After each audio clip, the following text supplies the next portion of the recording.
президентибиз Садыр Нуркожоевич сизге кайрылат элем. Мен Абаева Жеңишкөл, Чүй облусу Москва районунун Балайык айылынын номер 69-үйдүн тургунумун. Жалгыз бой энемин. Кызым, неберелерим менен турам. Ушул үйдө биз 1994-жылдан бери ушул үйдө жашайбыз. Мамлекеттик каттоодо өткөм. Азыркы күнгө чейин мамлекеттик каттоодо ушул үйдөбүз, кызым экөөбүз. Мына ушул үй жолдошум 2005-жылы каза болгон. 18 жыл өттү арадан. Мына ушул үйдө жашап атам. Бул үйдүн өзүм окшоштуруп, шыбап алып, ушул жактан жашоомду өткөзүп жатам.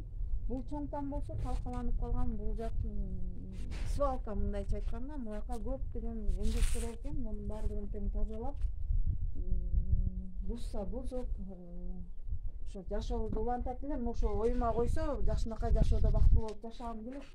Мен эми 18 жыл болду жолдошум каза болгонуна. Ошол 18 жылдан бери мынакей кайненем менен үйдү талашып келебиз. 2017-жылдан баштап сот жүрүп келатат. Ошондон бери эле кайненем экөөбүз талашыбыз бүтпөй койду. Же сот чечим чыгарып бербей койду. Онусурақты. Кайненем жака эле тарапка чечет. Бул жакта коррупция бар деп ойлойм.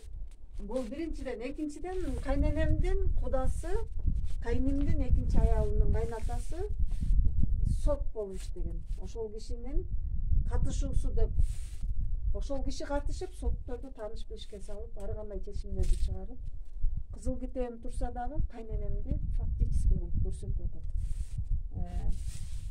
Кызым дагы мен дагы четтете эле отурат. Ушундай үйдө, талкаланган үйдө кайненем бир да жолу карабаса, келбесе, анан кандайча фактически болуп калат. Мен мынакей бул жакта турган, көчөдө турган могу чытырман токойдун баардыгы тең. Ошонун баардыгын тең келип 2020-жылдан баштап айыл аксакалдары, айыл эли колдоп, мен ушул үйүмө кайрадан кирдим. 2020-жылдан баштап огородумду иштетип, чарбачылык кылайын деп, бирине экин жөөп келип багып аттым. Огород жайды карап аттым. Азыр клубника, малина тегип аракеттендим. Келгенде ушу балдарым жеп калсын, неберелерим жесин деп.